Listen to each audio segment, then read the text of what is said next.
Hello there folks, welcome back to the Chap's Guide. My name is Ash and I am your host on this journey through men's style, self-development and personal grooming. Now, I've recently done a number of videos on the benefits of journaling on this channel, and I thought it might be interesting for you to know, because I know some of you have asked me this question, what does my actual journaling rig look like? And by that, I mean, what are the things which I use for journaling, which helps me build that self-discipline, do that introspection on a daily basis, and track my goals and objectives and habits as I go forward in life. What do I actually use? And what I mean by that is the simple mechanical things that I use to do journaling. So I'm just going to run through this ever so swiftly and tell you the things that I enjoy on my journaling journey. So first of all, let's talk about the journal. Now this can be an intensely personal thing, all right? Everybody will have their own subjective view on the type of paper they like to write on, the pens they like to use. Everything like that is something unique to you. All I can tell you is that I've been journaling over a decade. I've used many different products. And I have found, or I would say, the cream has risen to the top eventually over the years. Now, this doesn't mean it's an expensive process. Quite the contrary. My journaling is inexpensive. And you can do it very cheaply, of course. You can just buy a cheap reporter's notebook from the supermarket and use a ballpoint pen. But for me, part of the act of journaling is enhanced by having a pleasant and enjoyable experience to do it. It's a bit like shaving every day. If you use a cartridge razor and some cheap sort of, aerosol foam, there's not much fun in it. But for me, I like a double-edged razor, some beautiful quality shaving cream, and that takes away the chore of shaving every day because it becomes a pleasure. I apply the same ideology to my journaling. So I'm going to talk about the journals first, because I've been through a few on my journey to where I've settled. And on that journey, I've tried many of the more well-regarded journals. Basically just notebooks, aren't they? So I started off with Moleskine, or Moleskine, however you'd like to call it. It's an Italian-oriented notebook. It's got 70 GSM paper. Now GSM, grams per square meter. It is the weight of the paper, and the weight not necessarily sometimes gives us an indication of the qualities of the paper. The thicker the weight, the thicker the paper, or the heavier the weight, the thicker the paper, tends to have maybe higher quality. Not always the case though. 70 GSM in the Moleskine. It's quite light paper.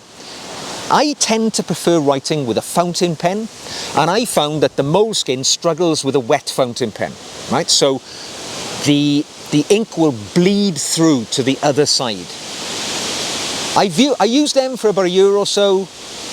It was my first step into the world of luxury paper notebooks.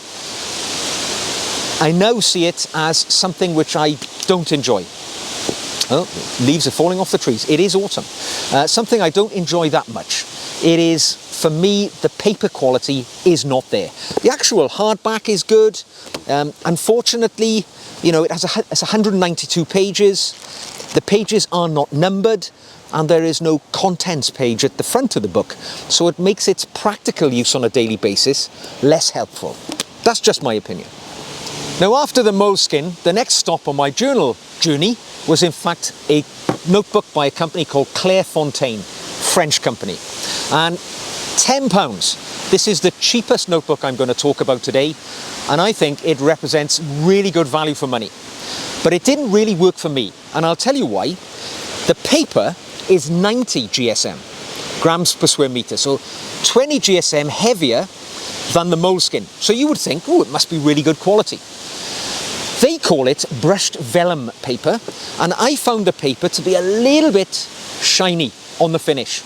It actually made the nib of some of my fountain pens squeak a little bit when I was writing on it. It's excellent for using with a ballpoint pen, which is what I did use in this book. But if you use a fountain pen, it just didn't work for me, which was a shame, because for this price point, this is an excellent notebook. All the pages are numbered.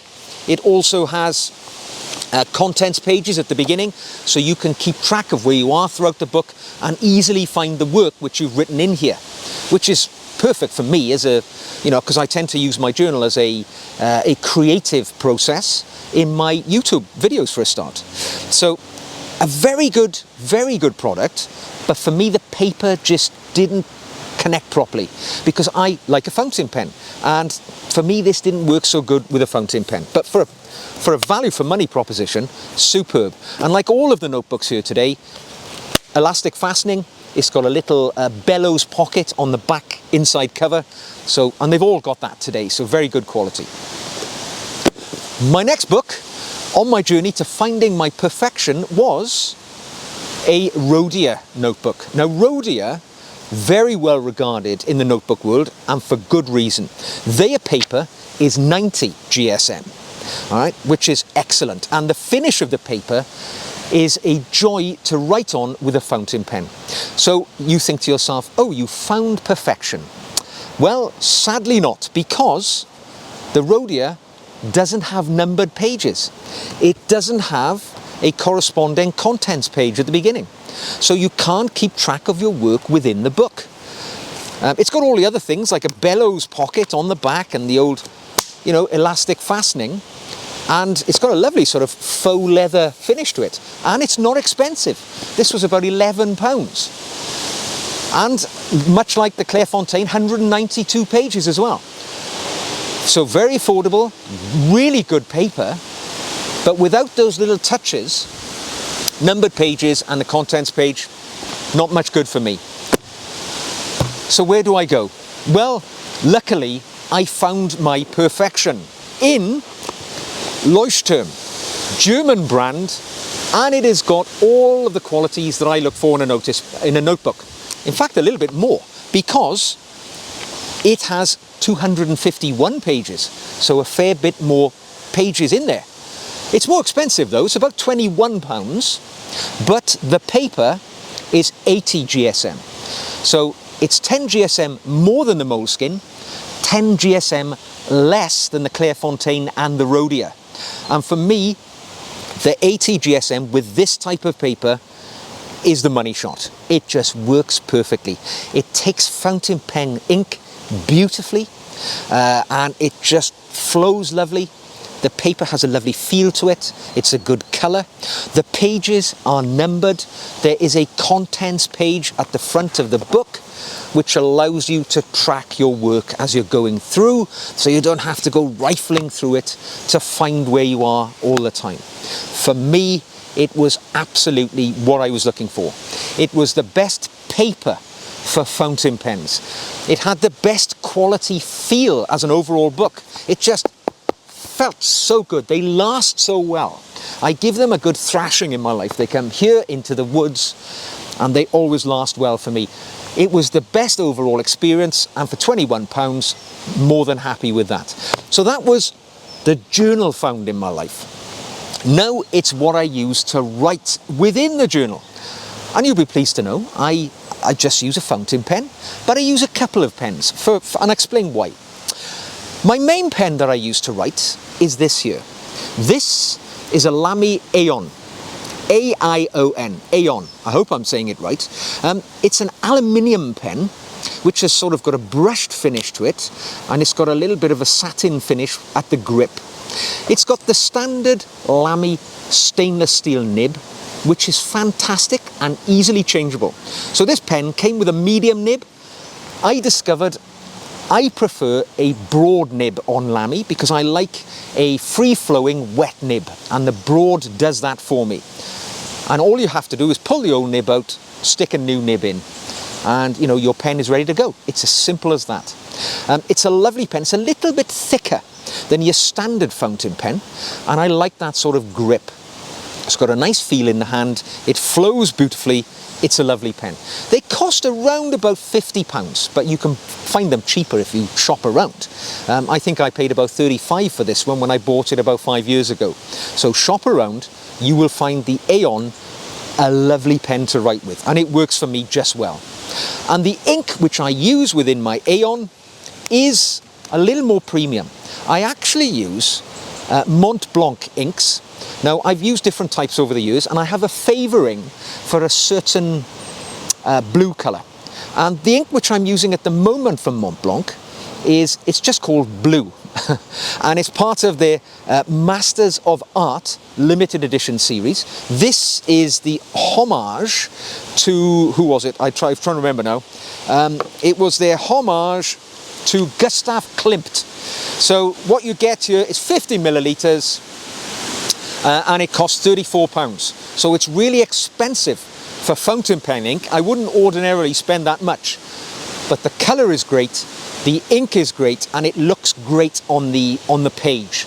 And if it looks great and I enjoy writing with it, I'm more likely to do it, which is part of the journaling process. Now, along with my main pen, I like to use another pen on my desk, right, when I'm in the office, which has got a bright colour which contrasts to my main ink.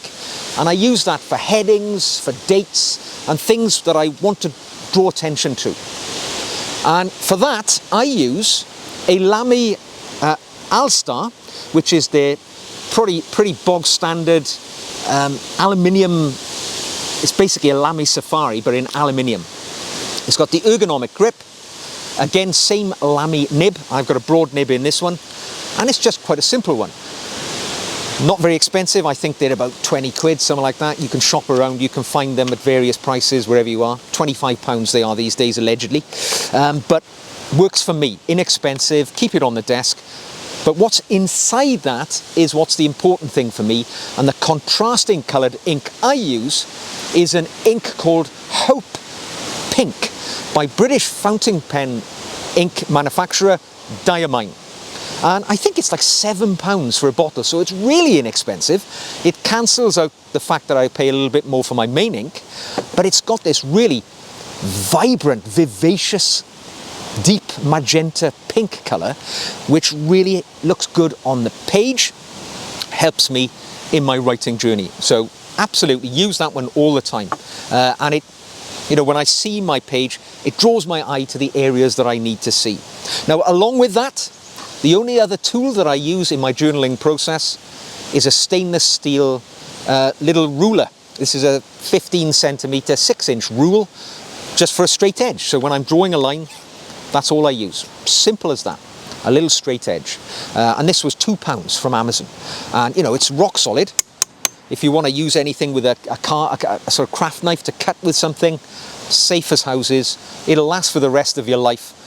It's a one-off expense and it's perfect. And that's kind of all I use for my journaling rig. Those are the things which mechanically I use to journal. The only other thing I would share with you is the fact that to try and optimize my time when I'm writing my journal entries, I use a very simple task management system called The Circle, and I've spoken about this before. This was created by a man, I've got to read his name, Sigurdur Armansson. And he basically created a mechanism for ordering your tasks using circles in which there are different symbols for the different things which you seek to do.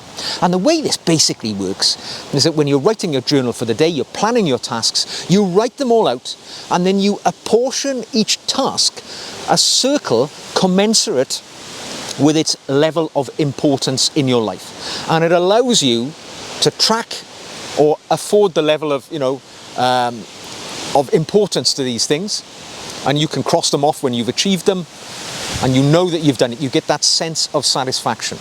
And I use that pretty much every day to manage my time, to optimize my efforts and my tasks. So there we go, folks. My simple journey through my journaling rig. If you've enjoyed this, like the video, subscribe for more. I will put links to all of these items that I can find in the show notes below in case you want to try them. Use the links, track them down. Most of them will be on Amazon, and maybe you can bring them into your life and it'll help your journaling journey. If you'd like to support the channel, you can either buy me a coffee or become a patron. As a patron, you will get extra videos from me each and every week. And you can drop me a question. Either use the comment section or drop me an email. I am the only person who reads the emails which come into me, so you can say anything and you know it's my eyes only that will look at it. So until the next time, hit the journals, guys, and I'll see you again very soon.